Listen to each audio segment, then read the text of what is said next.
السلام علیکم ورحمۃ اللہ وبرکاتہ۔ سیدنا کریم صلی اللہ تعالی علیہ وآلہ وسلم۔ آسان تفسیر القرآن، اور آج انشاءاللہ سورہ بقرہ کی آیت نمبر 125 لفظی اور با محاورہ ترجمے سے ہم پڑھیں گے، جس میں اس کی تفسیر بھی ہم جانیں گے۔ تو سب سے پہلے آیہ مبارکہ کی تلاوت سماعت فرماتے ہیں۔ اعوذ باللہ من الشیطان الرجیم، بسم اللہ الرحمن الرحیم۔ وَإِذْ جَعَلْنَا الْبَيْتَ مَثَابَةً لِلنَّاسِ وَأَمْنًا وَاتَّخِذُوا مِن مَّقَامِ إِبْرَاهِيمَ مُصَلًّى وَأَهِدْنَا إِلَىٰ إِبْرَاهِيمَ وَإِسْمَاعِيلَ أَن طَهِّرَا بَيْتِيَ للطائفين والعاكفين والركع السجود۔ اور یاد کرو جب ہم نے بنایا اس گھر یعنی خانہ کعبہ کو مرکز لوگوں کے لیے اور امن کی جگہ، اور انہیں حکم دیا کہ بنا لو ابراہیم علیہ السلام کے کھڑے ہونے کی جگہ کو جائے نماز، اور ہم نے تاکید کر دی ابراہیم اور اسماعیل علیہم السلام کو کہ خوب صاف ستھرا رکھنا میرا گھر طواف کرنے والوں، اعتکاف بیٹھنے والوں اور رکوع و سجود کرنے والوں کے لیے۔ اب یہاں پہ اس کا لفظی ترجمہ بھی سماعت فرما لیں۔ وَإِذْ، اور یاد کرو جب جعلنا، ہم نے بنایا البیتہ گھر کو، مثابتاً مرکز، للناسی لوگوں کے لیے، وَأَمْنًا اور امن کی جگہ، وَاتَّخِذُوا اور بنا لو، من کو مقام ابراہیم ابراہیم کے کھڑے ہونے کی جگہ کو، مصلی جائے نماز، وَأَهِدْنَا اور ہم نے تاکید کر دی، الی ابراہیم و اسماعیل ابراہیم اور اسماعیل کو، ان کے طہرا وہ دونوں صاف ستھرا رکھیں، بیتیا میرا گھر، للطائفین طواف کرنے والوں کے لیے، والعاکفین اعتکاف بیٹھنے والوں کے لیے، والرکعی اور رکوع کرنے والوں کے لیے، السجود اور سجدے کرنے والوں کے لیے۔ یہ سورہ بقرہ کی آیت نمبر 125 تھی، جس کا لفظی اور با محاورہ ترجمہ ہم نے سماعت فرمایا۔ اب چلتے ہیں اس آیت کا پچھلی آیت سے کیا تعلق ہے، اور پھر اس کی تفسیر بیان کی جائے گی۔ اس آیت کا پچھلی آیت سے چند طرح سے تعلق ہے۔ پہلا تعلق پچھلی آیت میں فرمایا گیا تھا کہ ہم نے ابراہیم علیہ السلام کو بہت سے احکام کا مکلف کیا جن پر انہوں نے بخوشی عمل کیا۔ اب فرمایا جا رہا ہے کہ ان کو بیت اللہ شریف کی خدمت جیسے اہم کام کی بھی تکلیف دی گئی جو انہوں نے برداشت کر لی۔ دوسرا تعلق پچھلی آیت میں ابراہیم علیہ نبینا علیہ السلام کی امامت کا ذکر تھا، اب اس کا ثبوت دیا جا رہا ہے کہ ان کی امامت عامہ کا ظہور اس طرح ہو رہا ہے کہ ان کے بنائے ہوئے گھر کی طرف سب کا رجوع ہے، اور جس پتھر پر انہوں نے قدم رکھا ہے یعنی قدم رکھ دیا ہے مقام ابراہیم، وہ بھی قیامت تک کے لیے معظم بن گیا ہے۔ تیسرا تعلق پہلے فرمایا گیا تھا کہ ہم نے ابراہیم علیہ السلام کو کئی باتوں میں آزمایا تو انہوں نے پورا پایا، دیگر باتوں کو تو اہل کتاب میں بھی مانتے تھے، مگر تعمیر کعبہ اور اس کا حج ہونا اس کے وہ منکر تھے، اور کہتے تھے نہ تو حج طریقہ ابراہیمی ہے اور نہ ہی کعبہ، ان کی تعمیر بلکہ حج مشرکانہ رسم ہے جس کو محمد صلی اللہ تعالی علیہ وآلہ وسلم نے اپنے ملک و قوم کی محبت میں باقی رکھا ہے۔ تو اس آیت میں ان کے اس خیال باطل کو جو ہے وہ رد کر دیا گیا ہے، اور ہم نے ہی ابراہیم علیہ السلام سے کعبہ بنوایا، اللہ نے انہیں بتا دیا، اور ہم نے ہی حج کے احکام جو ہے وہ مقرر فرما دیے۔ اب اس آیہ مبارکہ کا شان نزول بھی سماعت فرما لیں۔ اس آیہ مبارکہ کا شان نزول یہ ہے کہ ایک بار کریم آقا صلی اللہ تعالیٰ علیہ وآلہ وسلم نے اپنے پیارے دوست حضرت سیدنا فاروق اعظم رضی اللہ تعالیٰ عنہ کا ہاتھ پکڑ کر وہ پتھر دکھایا جس کا نام مقام ابراہیم ہے۔ حضرت عمر رضی اللہ تعالیٰ عنہ نے عرض کیا جب یہ اتنا معظم پتھر ہے تو ہم اسے مصلی کیوں نہ بنائیں، یعنی اس کے سامنے کھڑے ہو کر کعبہ کو رخ کر کے نماز کیوں نہ پڑھیں؟ حضور علیہ السلام نے فرمایا مجھے اس کا حکم نہیں دیا گیا۔ تب آفتاب ڈوبنے سے پہلے ہی آیہ کریمہ نازل ہوئی اور بتا دیا گیا کہ اس کو مقام ابراہیم کو جو ہے وہ جائے نماز بنا لیا جائے۔ تو یہ وہ آیت ہے جو حضرت عمر رضی اللہ تعالیٰ عنہ کی رائے کے موافق ہے۔ اب یہاں پہ چلتے ہیں اس آیہ مبارکہ کی تفسیر کی طرف۔ حضرت ابراہیم علیہ السلام کے تعمیر کردہ بیت اللہ کو اللہ تعالیٰ نے مرکز عبادت بنایا، یعنی اس کے حج کا سلسلہ شروع کیا، اور مسابتاً یہ سابہ یسوبو سے اس میں ظرف ہے بمعنی لوٹنے کی جگہ، کہ لوگ بیت اللہ کی طرف لوٹ لوٹ کر جاتے ہیں، اور اس کا مرکز عبادت ہونا اس معنی میں بھی ہے کہ اس کی طرف رخ کر کے نماز پڑھی جاتی ہے۔ اب اس دعائے ابراہیمی کہ فجعل افئدۃ من الناس تہوی الیہم، تو اس آیہ مبارکہ کی برکت سے بیت اللہ کی رونق بڑھتی جا رہی ہے، اور مسابت للناس کا جلوہ نما جو ہے یہ جلوہ نمودار ہو رہا ہے۔ پھر بیت اللہ کو جائے امن بنایا گیا، اس سے مراد وہ تمام حدود حرم ہیں جو شہر مکہ کے آس پاس چاروں طرف پھیلی ہوئی ہیں، کہیں 2 میل ہیں تو کہیں 3 میل ہیں، کہیں اس سے بھی زیادہ ہیں، اور یہاں پہ قتال جو ہے یہ حرام ہے اور شکار بھی حرام ہے، بلکہ وہاں کے خودرو پودے، یعنی ایسے پودے جو خود ہی اگتے ہیں، اور ایسے درخت جو وہاں پہ خود اگتے ہیں ان کو بھی کاٹنا جو ہے یہ حرام ہے، جو اگائے جاتے ہیں ان کو بھی کاٹنا حرام ہے۔ گویا وہاں کے انسانوں، جانوروں، درختوں سب کو امن حاصل ہے۔ تو اللہ فرماتا ہے اولم یرو انا جعلنا حرما آمنا، کہ کیا تم نے نہ دیکھا، کیا انہوں نے نہ دیکھا کہ ہم نے اس گھر کو امن والا بنایا، حرم کو امن والا بنایا، اور کہیں فرمایا وَهَذَا الْبَلَدِ الْأَمِينَ، کہ اس شہر کی قسم جو امن والا شہر ہے، اور آگے یہاں پہ فرمایا وَاتَّخِذُوا مِن مَّقَامِ إِبْرَاهِيمَ مُصَلًّى، چونکہ پیچھے بیان ہوا کہ ابراہیم علیہ السلام کو لوگوں کا امام بنایا گیا، تو اب اس کی ایک جھلک دکھائی جا رہی ہے کہ حکم ہوا ہے اے طواف کرنے والوں، طواف کے بعد مقام ابراہیم پر نماز پڑھو، یعنی اس پتھر کے قریب میں جا کر اس کے قرب میں نماز پڑھو جس پر حضرت ابراہیم علیہ السلام کھڑے ہوئے تھے، اور یوں امامت ابراہیمی کو سلام پیش کرو، اس لیے اللہ تعالیٰ نے اسے اپنی نشانی قرار دیا۔ ارشاد فرمایا فیہ آیات بینات مقام ابراہیم، اور کعبہ شریف میں اللہ تعالیٰ کی واضح نشانیاں ہیں جیسے مقام ابراہیم وغیرہ، اور مقام ابراہیم والے پتھر کی عظمت کیا ہے؟ حضرت صدی طابی سے مروی ہے حضرت ابراہیم رضی اللہ تعالیٰ عنہ،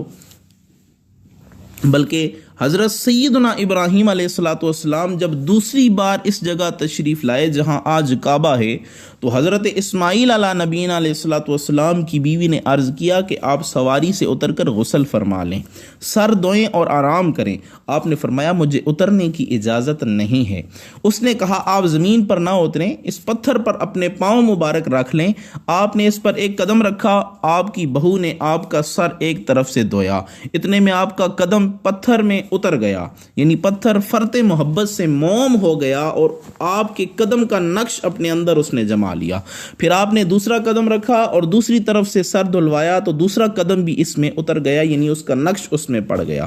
اور حدیث صحیح ہے، اس پتھر پر کھڑے ہو کر حضرت ابراہیم علیہ السلام نے کعبہ تعمیر فرمایا تھا، جو بخاری شریف میں ہے۔ یہ پتھر پہلے باب کعبہ کے دائیں طرف میں نصب تھا، اور دور فاروقی میں اسے وہاں سے ہٹا کر مطاف میں نصب کیا گیا تاکہ لوگ چاروں طرف سے اسے دیکھ سکیں۔ اور حدیث میں ہے کہ حجر اسود اور مقام ابراہیم دونوں جنت کے ہیروں میں سے 2 ہیرے ہیں،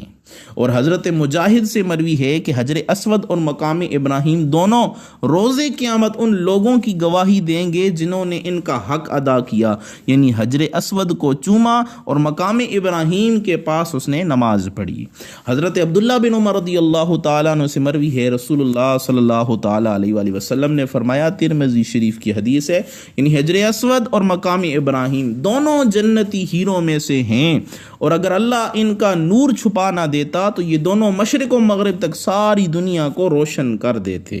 حضرت جابر رضی اللہ تعالیٰ عنہ سے مروی ہے، مسلم شریف کی حدیث ہے، حضور علیہ السلام نے طواف کے پہلے 3 چکروں میں رمل کیا، باقی 4 چکروں میں آہستہ چلے، پھر مقام ابراہیم پر 2 رکعت پڑھی اور فرمایا وَاتَّخِذُوا مِن مَّقَامِ إِبْرَاهِيمَ مُصَلًّى، کہ یہ مقام ابراہیم ہے، اس کو اپنی جائے نماز بنا لو، یہاں پہ 2 نفل نماز پڑھو۔ امام اعظم رحمۃ اللہ تعالیٰ علیہ کے نزدیک ہر طواف کے بعد خواہ وہ فرض ہو یا واجب ہو، نفل ہو، مقام ابراہیم کے پاس جو ہے وہ 2 رکعت نماز نفل پڑھنا یہ واجب ہے، اور حضور علیہ الصلوۃ والسلام نے یہ نماز کبھی ترک نہیں کرتے تھے۔ اس وجہ سے امام اعظم ابو حنیفہ رحمۃ اللہ تعالیٰ علیہ نے یہ دلیل دی ہے، اور یہ دلیل وجوب ہے، یعنی واجب ہونے کی دلیل ہے، کیونکہ جو کام رسول اللہ صلی اللہ علیہ وسلم ہمیشہ کریں، کبھی بیان جواز کے لیے بھی ترک نہ فرمائیں، وہ کام از قسم عبادت ہو، از قسم عادت ہو یا عادت انسانی ہو، تو آپ کا یہ عمل اس عمل کو امت کے لیے جو ہے واجب کر دیتا ہے۔ اب یہاں پہ ایک اور چیز بھی یاد رکھیں، اگر ازدحام کی وجہ سے، رش کی وجہ سے مقام ابراہیم کے سامنے جگہ نہ ملے تو ساری مسجد میں کہیں بھی یہ نماز پڑھی جا سکتی ہے جو 2 نفل پڑھنے ہیں۔ بلکہ بخاری کی ایک روایت میں کے مطابق سیدنا فاروق اعظم رضی اللہ تعالیٰ عنہ نے طواف کی رکعت میں مقام ذی طوا میں ادا کی۔ اگر مکروہ وقت ہو تو انہیں بعد میں غیر مکروہ وقت میں پڑھا جا سکتا ہے، اور اگر 2 طواف اکٹھے کیے جائیں تو بعد میں 4 رکعتیں پڑھی جائیں، مگر بہتر یہ ہے کہ ہر طواف کے بعد الگ 2 رکعت پڑھی جائیں۔ اور اس جگہ مقام افسوس ہے کہ آج ہم دوران طواف کئی لوگوں کو دیکھتے ہیں کہ وہ عین مقام ابراہیم کے سامنے کھڑے ہو کر یہ نماز پڑھتے ہیں، اور ان کا یہ عمل طواف کرنے والوں کے لیے ایک مصیبت کا باعث بن جاتا ہے، پریشانی کا سبب بن جاتا ہے، اور وہ دوسرے پر گرنے لگتے ہیں۔ یہ جہالت کا سلسلہ ختم ہونا چاہیے، اور لوگوں کو حج پہ جانے سے قبل مسائل حج کا علم حاصل ہونا چاہیے۔ یہ کیا ہوا کہ پتہ نہیں حج کیسے کرنا ہے، بس ویزا لگوایا اور حج کو چلے گئے، ویزا لگوایا عمرے کو چلے گئے۔ سب سے پہلے اگر جانا ہے حج یا عمرے کے لیے تو اس کے جو مسائل ہیں ان کو تو ازبر کر لیا جائے، ان کو تو صحیح طرح یاد کر لیا جائے کسی سنی عالم سے۔ اب جب حضرت ابراہیم علیہ الصلوۃ والسلام نے کعبہ تعمیر کر دیا اور لوگوں کو حج کے لیے پکارا اور لوگ جو ہے وہ آنے لگے، تو اللہ تعالیٰ نے حضرت ابراہیم و اسماعیل علی نبینا علیہ الصلوۃ والسلام دونوں باپ بیٹے کو حکم فرمایا کہ میرے گھر کو طواف اور اعتکاف کرنے اور نماز پڑھنے والوں کے لیے پاک رکھیں، یعنی اس میں کوئی ظاہری یا باطنی گندگی نہ آنے دیں۔ ظاہری گندگی سے پاک رکھنا یہ ہے کہ عبادت کا مقام صاف ستھرا ہونا چاہیے، باطنی گندگی سے دور رکھنا یہ ہے کہ اللہ کا گھر اللہ ہی کی عبادت کے لیے خاص رہے، وہاں کفر و شرک نہ داخل ہونے دیں، یعنی جو وہ مسجد ہے اس کا فرش بھی صاف ہونا چاہیے، اس کی دیواریں بھی آئینے کی طرح چمک رہی ہوں، اور اس کی چھت پہ بھی کوئی جالے وغیرہ نہ ہوں، تاکہ وہاں پہ کوئی اگر عبادت کرنے والا آ رہا ہے تو دل جمی سے اپنے رب کو یاد کر سکے۔ اور حضرت ابراہیم علیہ الصلوۃ والسلام کے بعد ایک عرصے تک آپ کی تعلیمات زندہ رہیں، پھر وہ زمانہ بھی آیا، زندہ رہیں تو پھر ایک وہ زمانہ بھی آیا کہ اللہ تعالیٰ کے گھر کو کفر و شرک اور بت پرستی کی آماج گاہ بنا دیا گیا، اور کعبے میں بت نصب کر دیے گئے۔ آخر رحمت پروردگار جوش میں آئی، نبی آخر الزمان صلی اللہ تعالیٰ علیہ وآلہ وسلم مکہ میں مبعوث ہوئے، اور آپ نے فتح مکہ کے موقع پر اللہ کے گھر کو بتوں کی نجاست سے پاک کیا۔ اسی لیے جس رات آپ پیدا ہوئے حدیث میں ہے قریش نے کعبے کے اندر سے آواز یہ سنی کہ الآن اطہر من انجاس الاصنام، کہ اب مجھے بتوں کی ناپاکی سے پاک کر دیا گیا، اور کعبہ شریف 3 دن تک جو ہے متحرک رہا، حرکت کرتا رہا۔ ولادت رسول صلی اللہ علیہ وسلم کی خوشی میں یوں سمجھیں کہ وہ جھومتا رہا۔ اس کو خصائص الکبریٰ میں جو ہے وہ امام جلال الدین سیوطی شافعی رحمۃ اللہ تعالی علیہ نے ذکر کیا ہے۔ اب یہاں پہ یہ چیز بھی یاد رہے کہ تعظیم تبرکات کا استدلال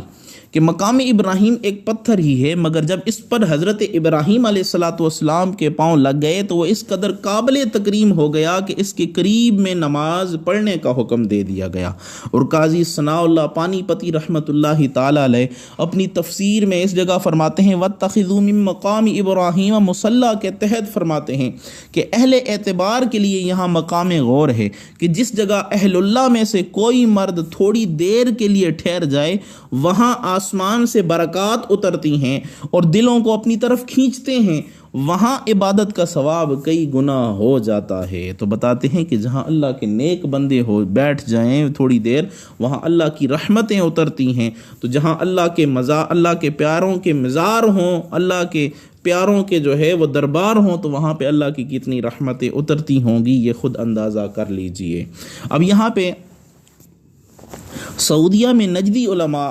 غار ہرا اور غار ثور اور نبی اکرم صلی اللہ علیہ وسلم کی جائے ولادت کی جگہ کو زیارت سے روکتے ہیں، اور یہ ان کی کج فکری ہے۔ جب مقام ابراہیم اس قدر برکت والا ہے تو جن مقامات کو ان کے سردار سید الانبیاء صلی اللہ تعالیٰ علیہ وآلہ وسلم سے نسبت و تعلق ہے، ان کی عظمت کا کیا عالم ہوگا۔ پھر حضرت عیسیٰ علیہ الصلوۃ والسلام فرماتے ہیں وَجَعَلَنِي مُبَارَكًا أَيْنَمَا كُنْتُ، میں جہاں رہوں مجھے اللہ نے وہیں برکت والا بنا دیا۔ سورہ مریم آیت نمبر 31۔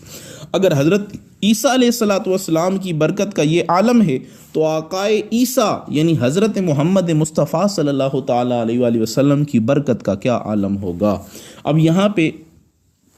ایک اور چیز بھی حضرت سیدنا فاروق اعظم رضی اللہ تعالیٰ عنہ کا مقام و مرتبہ اور ان کی فضیلت کا بھی پتہ چلتا ہے۔ مقام ابراہیم کو مصلی بنانے کی آیت حضرت سیدنا فاروق اعظم رضی اللہ تعالیٰ عنہ کی رائے پہ نازل ہوئی ہے۔ بخاری شریف کی حدیث پاک ہے کہ وہ کہتے ہیں 3 امور میں اللہ تعالیٰ نے میری رائے پر قرآن اتارا۔ میں نے عرض کیا یا رسول اللہ کیا ہم مقام ابراہیم کو جائے نماز نہ بنائیں؟ تب یہ آیا اتری وَاتَّخِذُوا مِن مَّقَامِ إِبْرَاهِيمَ مُصَلًّى۔ میں نے عرض کیا یا رسول اللہ آپ اپنی ازواج کو حجاب کا حکم دیں تو آیت حجاب نازل ہوگی۔ میں نے ازواج رسول سے کہا عسیٰ ربہ ان طلقکن ان یبدلہ ازواجا خیرا منکن، تو اللہ تعالیٰ نے انہی لفظوں کے ساتھ قرآن اتار دیا۔ اب اسی طرح شراب کی حرمت سیدنا فاروق اعظم کی رائے پہ ہی نازل ہوئی۔ اسی سلسلے میں 3 بار قرآن نازل ہوا ہے۔ سیدنا فاروق اعظم نے دعا کی اے اللہ شراب کے بارے میں ہماری ہدایت فرما، یہ لوگوں کا عقل اور ایمان برباد کرتی ہے۔ اللہ نے فرمایا لوگ آپ سے شراب اور جوئے کے بارے میں پوچھتے ہیں، آپ فرما دیں کہ اس میں بڑا گناہ ہے اور منافع بھی ہے، اور ان کا گناہ ان کے منافع سے بہت زیادہ ہے۔ حضرت فاروق اعظم کہنے لگے یا اللہ اس بارے میں ہمیں مزید رہنمائی عطا فرما۔ تب یہ حکم حضور کے ذریعے جو ہے وہ نازل ہوا کہ جب تم نشے میں ہو اور نماز کے قریب بھی نہ جاؤ، قرآن نازل ہوا۔ حضرت سیدنا فاروق اعظم نے پھر اللہ تعالیٰ کی بارگاہ میں دعا کی اور عرض کیا کہ یا رب العالمین ہماری مزید رہنمائی فرما۔ تب یہ آیت اتری کہ شراب اور جوا شیطانی عمل ہیں، تم ان سے باز آ جاؤ۔ تب سیدنا فاروق اعظم کہنے لگے یا اللہ ہم باز آ گئے۔ تو یہ معلوم ہوا کہ قرآن کا ایک حصہ جو ہے وہ سیدنا فاروق اعظم رضی اللہ تعالی عنہ کی رائے کے مطابق اترا ہے۔